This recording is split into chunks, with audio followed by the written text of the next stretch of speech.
So good afternoon and welcome to today's vlog. So Sunday, we're inside. I prefer to be outside when I do these, but you know, weather's horrible, so we're indoors. So today I want to talk about two things. First part of this video is going to be about my mini cut, and the second part of the video I'm going to be talking about drug shortages, which is a massive problem affecting pharmacies at the minute.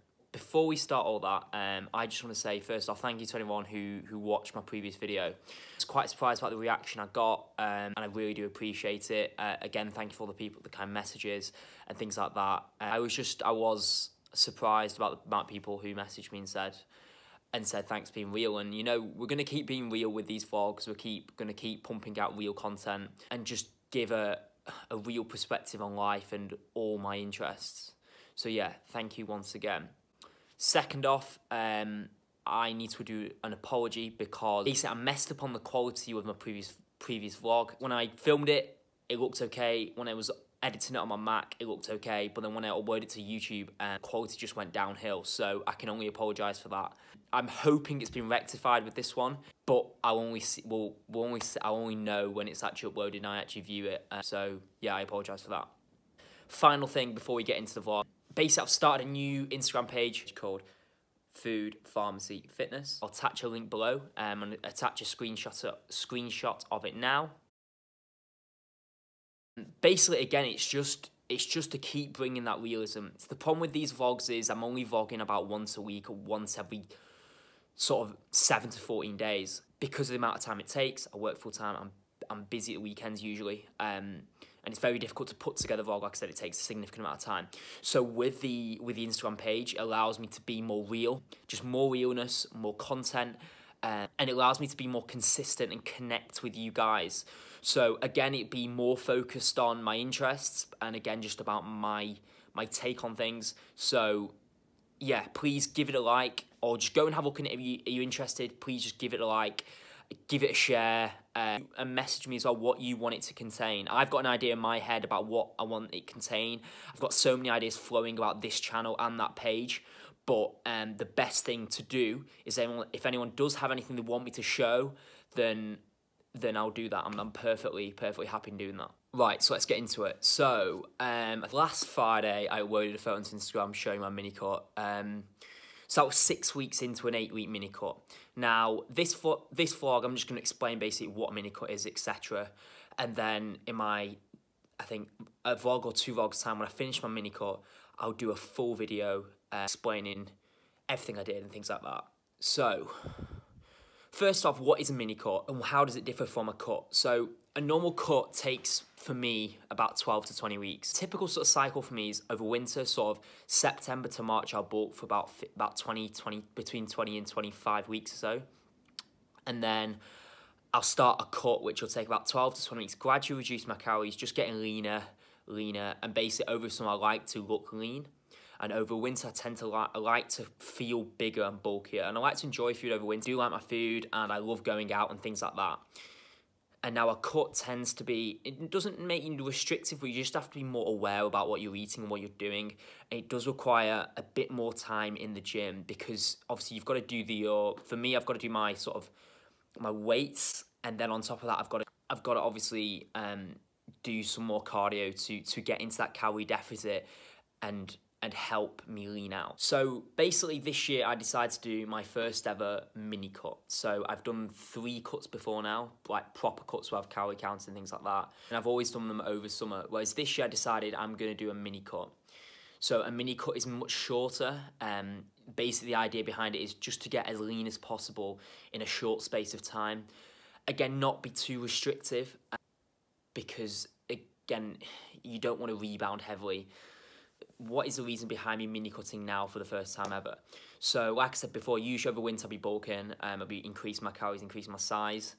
But this year I'm going away, I'm doing about 3 weeks of traveling. I'm going to Australia in about a week. And I know that in my head it's going to be very difficult to maintain or eat 3,500 calories and upwards. So my logic was, you've bulked up a bit, so let's lean down, get lean, and then I want to look good on the beach in Australia and want to look good when I'm in Australia. So it's going to be very difficult for me to hit 4 meals a day and hit the calorie count and the protein count. So because what I've noticed when I'm traveling is you're lucky if you get two meals which are of good quality foods. I've taken the approach of doing just an 8-week mini cut, get myself down, get myself lean. So then when I'm in Australia, I'm only technically need to hit about 2,500 calories, which is more than enough. Like I said, when I've done traveling before, it turns out to be quite difficult to do, to hold size. And the thing is, I don't know if I will be going to the gym in Australia.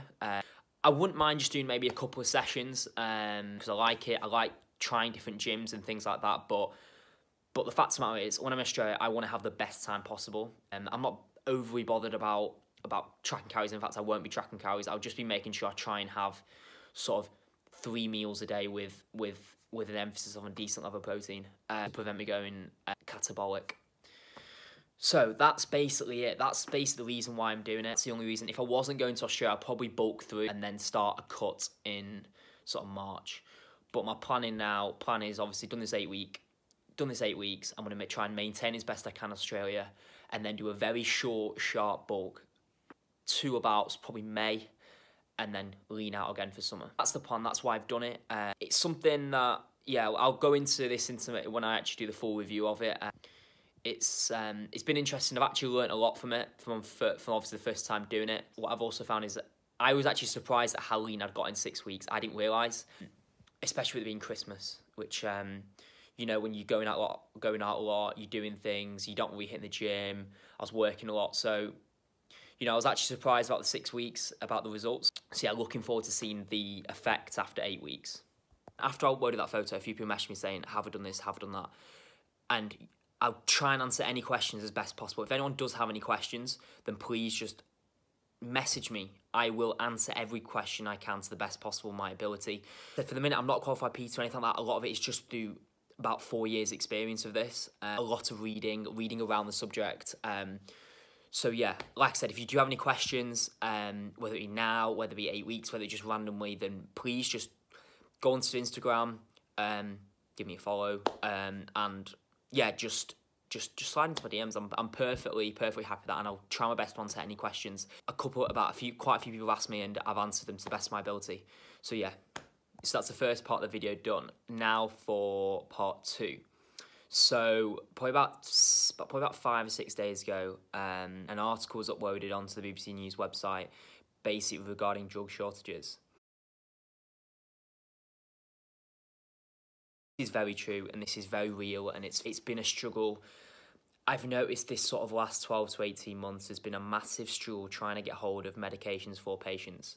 Now, I know the majority of the people who watch this channel are in the sort of probably my age group, sort of 18 to 24 age group, so they won't be visiting a pharmacy that regularly, so they probably won't even know.